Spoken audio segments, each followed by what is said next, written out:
System है, William Harvey ने दिया था। और जो ब्लड वेस्कुलर सिस्टम है इसमें क्या लिक्विड फ्लूइड हमारी बॉडी में सर्कुलेट होता रहता है। ठीक है, अब पढ़ते हैं हम किसके बारे में, ब्लड के बारे में, कि ब्लड क्या होता है। बेटा अपना माइक म्यूट कर लीजिए, वंस माइक म्यूट करिए,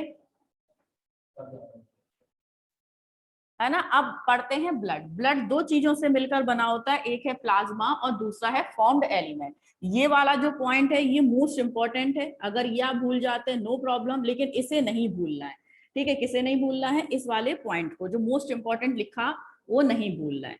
तो जो ब्लड है बेटा ये दो मेन कंपोनेंट से मिलकर बना होता है, एक है प्लाज्मा और दूसरा कौन सा है, फॉर्म्ड एलिमेंट। हमारे ब्लड में दो मेन चीजें होती हैं, एक तो होता है क्या, प्लाज्मा, और दूसरा क्या होता है, फॉर्म्ड एलिमेंट।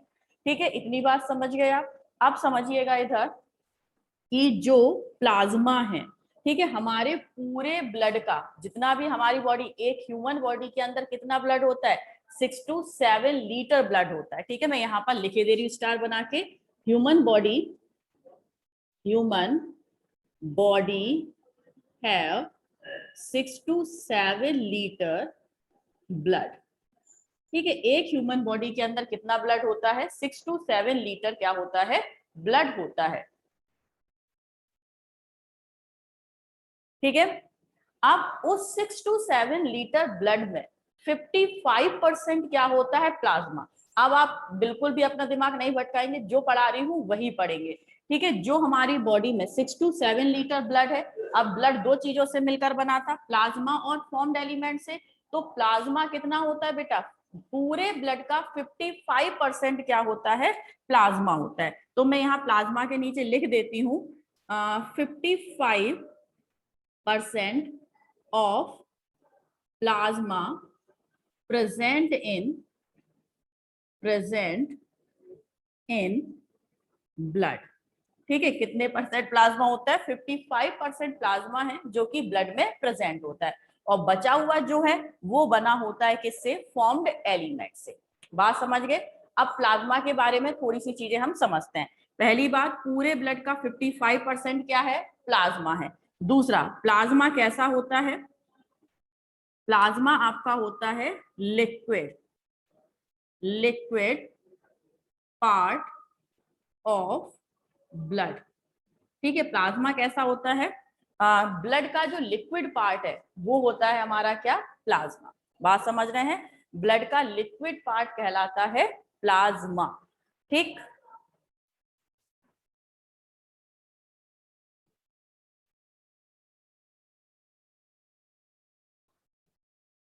भाई आवाज तो आ रही है ना आप सभी को, कौन है इससे आवाज नहीं आ रही, भाई जिसको आवाज नहीं आ रही है वो थोड़ा सा बाहर निकल के आइए। ठीक है, प्रॉपर आवाज आ रही है भाई। तो देखिएगा, हम नेक्स्ट टॉपिक पर नेक्स्ट पॉइंट पर आते हैं यहाँ पर। ठीक है, लिक्विड पार्ट होता है क्या, प्लाज्मा। प्लाज्मा 55% होता है ब्लड में। अब देखो जो नेक्स्ट टॉपिक है अपना, नेक्स्ट पॉइंट है इसमें, प्लाज्मा इज स्ट्रॉ कलर्ड। ठीक है, ये सारे पॉइंट में कह रही हूँ, पूरा पार्ट आपका मोस्ट इंपॉर्टेंट है। ठीक है, plasma is straw coloured. Straw colour का मतलब क्या है, ये भूसे जैसे रंग का होता है, पेल येलो कलर का होता है क्या आपका प्लाज्मा। तो यहाँ पर कंफ्यूज मत होइएगा कि ब्लड तो हमारा रेड कलर का होता है, फिर प्लाज्मा, प्लाज्मा बेटा क्या होता है, प्लाज्मा आपका स्ट्रॉ कलर का होता है, मींस हल्के से पीले से रंग का होता है प्लाज्मा।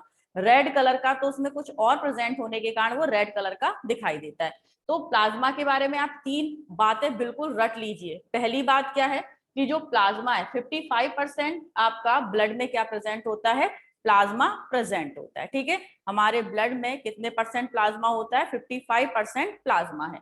ठीक, लिक्विड पार्ट होता है, ब्लड का जो लिक्विड पार्ट है वो क्या होता है, प्लाज्मा से बना होता है। और इसके अलावा तीसरा पॉइंट है, प्लाज्मा इज स्ट्रॉ कलर। जो प्लाज्मा है वो किस कलर का होता है, स्ट्रॉ कलर का होता है, भूसे जैसे रंग। भूसा देखा है ना, जो गाय भैंस खाती है उस कलर का होता है क्या आपका प्लाज्मा। बात इतनी समझे। चलिए अब इधर समझिए। ठीक, और सबसे पहले इसका स्क्रीनशॉट लीजिएगा क्योंकि मैं इसे थोड़ा सा रफ करूंगी। स्क्रीनशॉट लीजिए।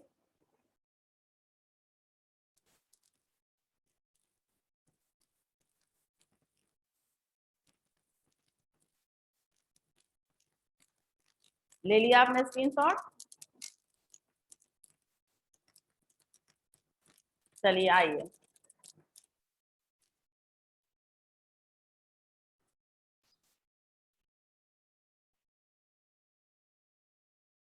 रफ कर दूं?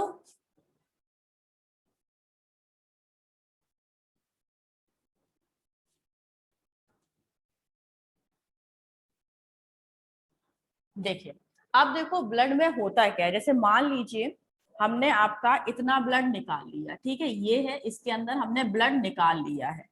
अब ब्लड का जो लिक्विड पार्ट है, आपने देखा है ना, ब्लड आपका क्या करता है, फ्लो करता है। तो ब्लड का जो लिक्विड पार्ट होता है, ब्लड फ्लो होता है, और ब्लड का जो लिक्विड पार्ट होता है वो वास्तव में क्या होता है, प्लाज्मा होता है। आपने खून को बहता हुआ देखा है ना, तो जिस कारण से खून क्या हो रहा है, बह रहा है, वो क्या है, आपका प्लाज्मा है। तो ये जो मैंने ग्रीन ग्रीन से बनाया है, ये क्या है बेटा, आपका प्लाज्मा हुआ। ठीक है। अब इसमें, ये इस लिक्विड में कुछ सेल प्रेजेंट होते हैं जो कि सेमी सॉलिड होते हैं। ठीक है, इस लिक्विड के अंदर छोटे छोटे से माइन्यूट से सेल होते हैं जो कि कैसे होते हैं, सेमी सॉलिड होते हैं। जैसे ये रेड कलर से मैंने यहाँ पर आपको बना दिए। ठीक है, तो ये जो मैंने बनाए हैं, ये बना है क्या, आरबीसी। ठीक है, तो आरबीसी किसके अंदर प्रेजेंट है, प्लाज्मा के अंदर प्रेजेंट है। अब इजिली आप समझ जाएंगे। ठीक है, दूसरा है यहाँ पर, इसी में आपका प्रेजेंट होता है ये दूसरा। ठीक है, जो ब्लू कलर से बना रही हूं, ये है क्या, आपका WBC।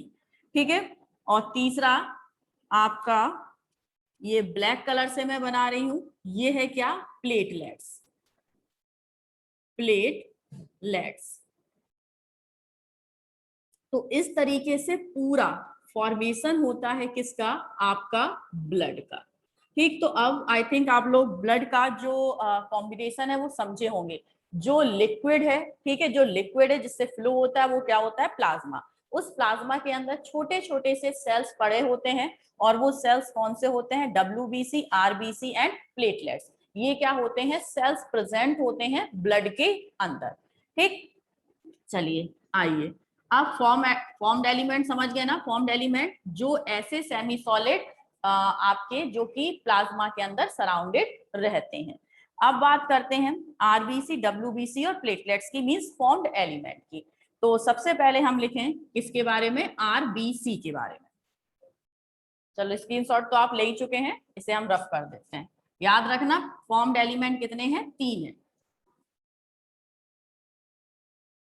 तो सबसे पहले लिखते हैं आरबीसी। आरबीसी, ठीक है। आरबीसी आप जानते हैं इसे हम क्या कहते हैं, रेड ब्लड सेल्स या फिर रेड ब्लड कॉर्पस्कल्स। ठीक है, याद रखिएगा, सी का मतलब क्या होता है, कॉर्पस्कल्स, छोटी छोटी सी आपकी सेल्स। तो आरबीसी क्या है, रेड ब्लड कॉर्पस्कल्स। वास्तव में साइंटिफिकली आरबीसी को हम किस नाम से जानते हैं, इरिथ्रोसाइट के नाम से जानते हैं। ये आपके लिए इंपॉर्टेंट है, ये आप याद रखेंगे। ठीक, तो यहां पर मैं लिख देती हूं, it also known as erythrocyte. Erythrocyte, ठीक है, इसे किसके नाम से जानते हैं बेटा, इरिथ्रोसाइट के नाम से भी जानते हैं हम किसको, आरबीसी को। ठीक है, किसके नाम से जानते हैं, इरिथ्रोसाइट के नाम से भी जानते हैं। अगर इरिथ्रोसाइट लिखा आ जाए या आरबीसी लिखा आ जाए, दोनों का मतलब क्या होता है, बिल्कुल सेम ही होता है। ठीक है, डोंट बी कंफ्यूज। इरिथ्रोसाइट आपको याद रखना है, क्योंकि साइंटिफिकली आरबीसी को हम क्या बोलते हैं, इरिथ्रोसाइट बोलते हैं। ठीक है, दूसरे नंबर पे आइए, RBC. RBC have, RBC lack of nuclei. ठीक है, आरबीसी में न्यूक्लियस प्रेजेंट नहीं होता। अब देखिए कितनी अद्भुत कहानी आ गई। आप जानते हैं एवरी सेल, कोई भी आप सेल बना लें, ठीक है, कोई भी सेल हो, उस सेल के अंदर न्यूक्लियाई होता है, उस न्यूक्लियाई के अंदर क्रोमोसोम होते हैं। ये तो क्या है, एक नॉर्मल सेल है। लेकिन अगर हम आरबीसी की बात कर रहे हैं ना, ये मैंने आरबीसी बना दिया, तो आरबीसी के अंदर बेटा सभी सेल ऑर्गेनेलीज प्रेजेंट होंगी, लेकिन उसमें क्या प्रेजेंट नहीं होगा, उसमें न्यूक्लियाई प्रेजेंट नहीं होगा। ध्यान रखना, काफी इंपॉर्टेंट है, आरबीसी के अंदर न्यूक्लियाई प्रेजेंट नहीं होता। ठीक है, क्या है, आरबीसी के अंदर न्यूक्लियाई प्रेजेंट नहीं होता। तो इसे आप लिख सकते हैं, मैंने लिख दिया है आरबीसी लैक ऑफ न्यूक्लियाई। ठीक है, और इसमें एक पॉइंट और लिखिए, क्या किसी भी एनिमल की आरबीसी में न्यूक्लियाई नहीं होता? ऐसा नहीं है। ह्यूमन है, ह्यूमन की आरबीसी में न्यूक्लियाई नहीं होता। इसके दो एक्सेप्शनल केस हैं, मींस ऐसे दो एनिमल हैं जिनकी आरबीसी में न्यूक्लियाई प्रेजेंट होता है। एक है कैमल और दूसरा है लैमा। ठीक, तो मैं यहाँ पर लिख देती हूं, एक्सेप्शनली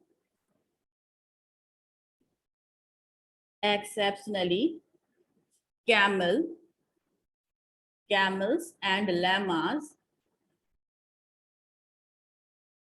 RBC have nuclei। ठीक है, जो कैमल है, कैमल समझते हो ना, ऊंट, और लेमा होता है बिल्कुल ऊंट की तरह, लेकिन कैमल में एक हम्प होता है और लेमा में डबल हम्प होता है। ठीक है, इन दोनों मैमल्स की आरबीसी में न्यूक्लियाई प्रेजेंट होता है, वरना किसी भी मैमल की, ह्यूमन वगैरह की आरबीसी में न्यूक्लियाई प्रेजेंट नहीं होता। ठीक है, चलो नेक्स्ट आओ, आप थर्ड टॉपिक पढ़ते हैं। आरबीसी नाम से ही पता चल रहा है, रेड ब्लड कॉर्पस्कल्स। इसका रंग लाल होता ही क्यों है? तो इसका रंग लाल क्यों होता है? Because it have a special pigment known as haemoglobin. ठीक है, आरबीसी किस कलर की होती है? लाल रंग की होती है ना, इस तरह की। क्यों होती है लाल? क्योंकि इसके अंदर एक पिगमेंट का मतलब एक कलर प्रेजेंट होता है। ठीक है, और उस कलर का नाम है हीमोग्लोबिन। उसी हीमोग्लोबिन के कारण ये कैसा दिखता है? रेड कलर का दिखता है। तो लिख लें यहां पर, RBC have a red colored pigment known as hemoglobin।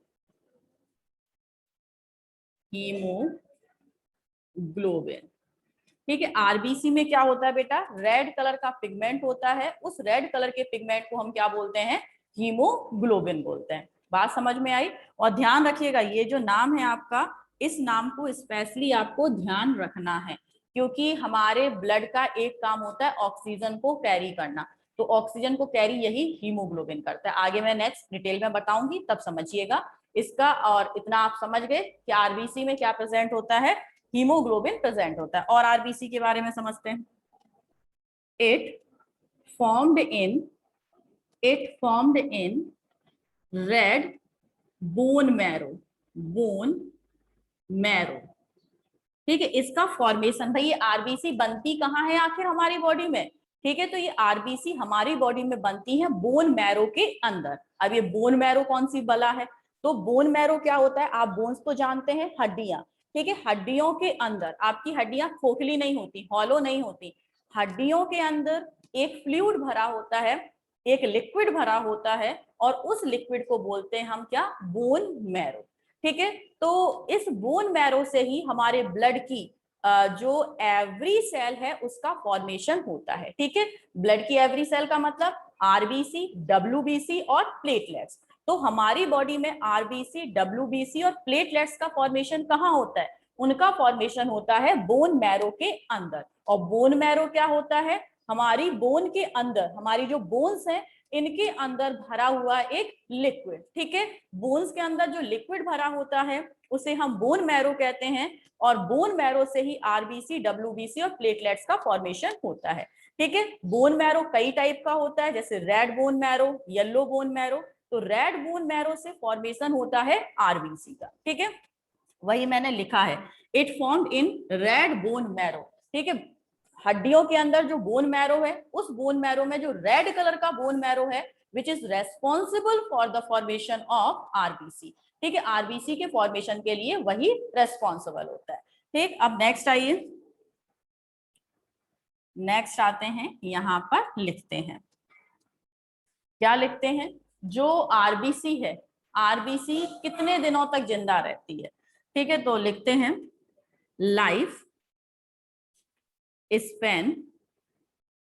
Span of RBC is 120 days.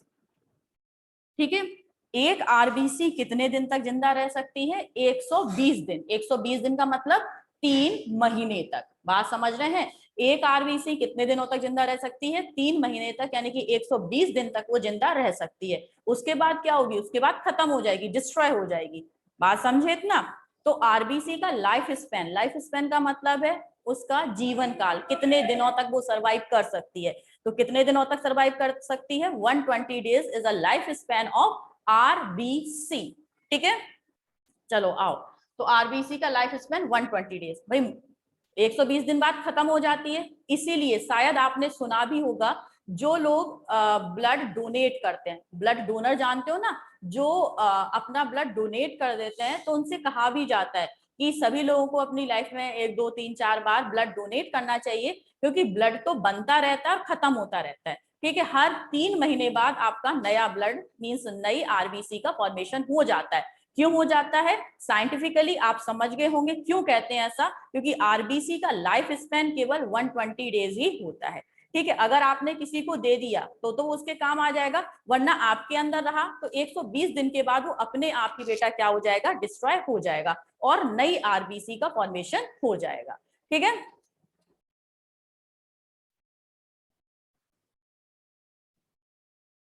हाँ भाई सही कह रहा है।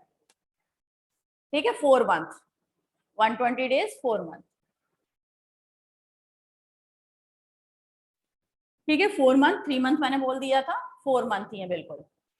अब नेक्स्ट आते हैं हम नेक्स्ट टॉपिक पर। ठीक है, नेक्स्ट टॉपिक, भाई ये मरने कहाँ जाती हैं? ठीक है, क्या बॉडी में जहां पड़ी है वहीं मर जाती है? तो नहीं, इनका जो ग्रेवियार्ड है, ग्रेवियार्ड समझते हो, कब्रिस्तान। ठीक है, तो आरबीसी का जो ग्रेवियार्ड है वो क्या कहलाता है? स्प्लीन। और स्प्लीन कहाँ प्रेजेंट होता है? Spleen is a internal part of liver. Liver का एक अंदर पार्ट होता है जिसे हम स्प्लीन कहते हैं। आरबीसी 120 डेज तक तो पूरी बॉडी में घूमती रहती हैं, उसके बाद वो कहाँ आती हैं? स्प्लीन में आती हैं, और वहां पर उनकी क्या हो जाती है? डेथ हो जाती है। ठीक है, तो हम लिख दें यहाँ पर ग्रेवियार्ड,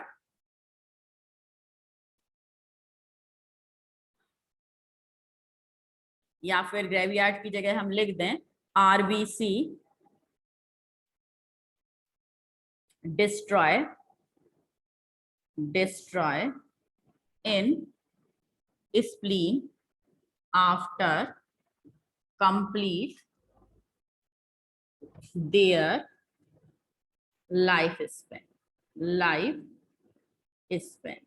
ठीक है, आरबीसी अपनी लाइफ स्पेन को कंप्लीट करने के बाद, ठीक है, कहां पर खत्म हो जाती हैं? आरबीसी स्प्लीन में खत्म हो जाती हैं।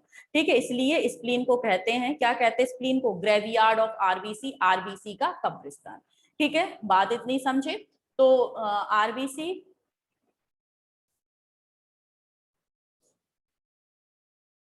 आरबीसी 120 दिन बाद खत्म हो जाती हैं स्प्लीन में आके।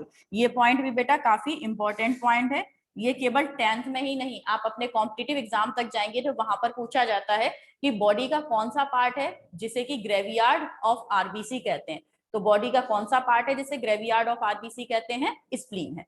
ठीक है, तो ये बात आपको यहाँ पर इतनी समझ में आ गई। अब देखो एक बात और बताओ, बड़ी इंटरेस्टिंग सी बात। क्या है इंटरेस्टिंग सी बात? ये आरबीसी कहां पर खत्म हुई? स्प्लीन में। और स्प्लीन क्या है? स्प्लीन आपका लिवर में प्रेजेंट है। ठीक है, कहां प्रेजेंट है? लिवर में। दिखाई दे रहा है ना, लिवर में प्रेजेंट होता है कौन? स्प्लीन।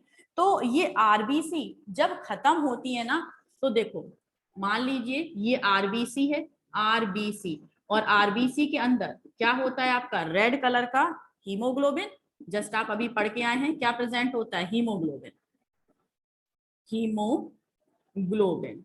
तो जब इनकी क्या होती है? डेथ होती है, जब ये मरती हैं, तो सबसे पहले क्या खत्म होता है? ये हीमोग्लोबिन खत्म होता है। ठीक है, बात समझ रहे हैं? जब आरबीसी स्प्लीन में जाके डिस्ट्रॉय होती हैं तो बेटा उनका सबसे पहले खत्म होता है क्या?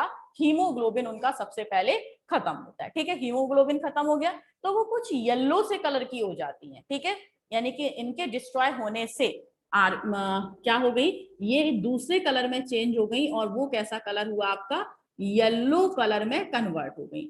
और ये इस येलो कलर में अब भाई जब वो क्या थी, रेड कलर की थी, तो रेड कलर के लिए कौन सा पिगमेंट रेस्पॉन्सिबल था, हीमोग्लोबिन रेस्पॉन्सिबल था। साफ साफ लिखा हुआ है RBC have a red colour pigment known as haemoglobin. जब वो रेड कलर की थी तो उसमें क्या प्रेजेंट था आपका, हीमोग्लोबिन प्रेजेंट था।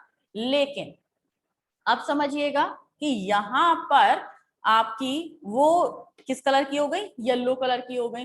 तो ये येलो कलर की हो गई तो इसमें दूसरा पिगमेंट आ जाएगा, और ये दूसरा पिगमेंट आपके कौन से होते हैं, एक होता है बिलरुबिन, बिलरुबिन, और दूसरा होता है बिलीबिरडेन, बिलीबिरडेन।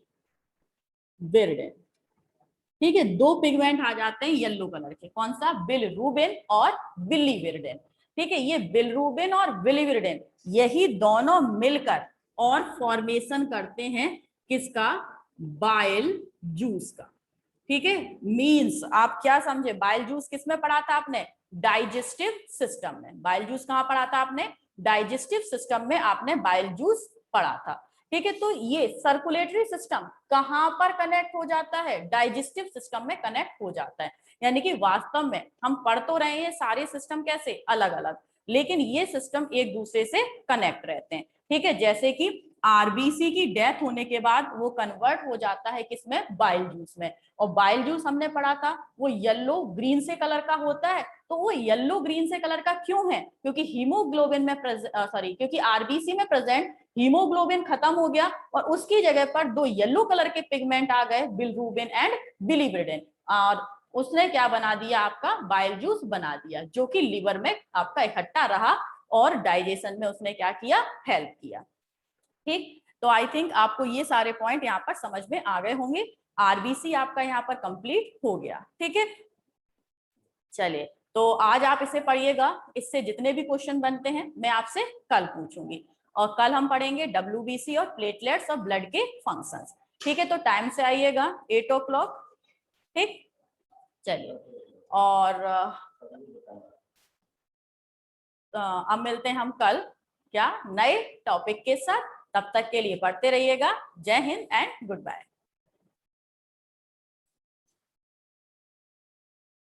हाँ, लो स्क्रीनशॉट ले लीजिए।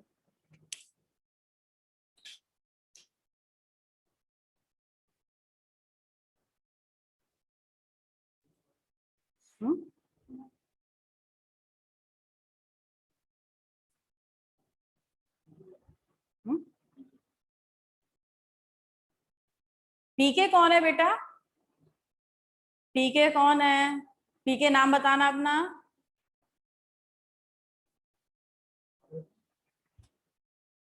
पीके बेटा नाम लिखो अपना। लक्ष्य पीके, ओके लक्ष्य। चल बाय, बाय बाय सभी को।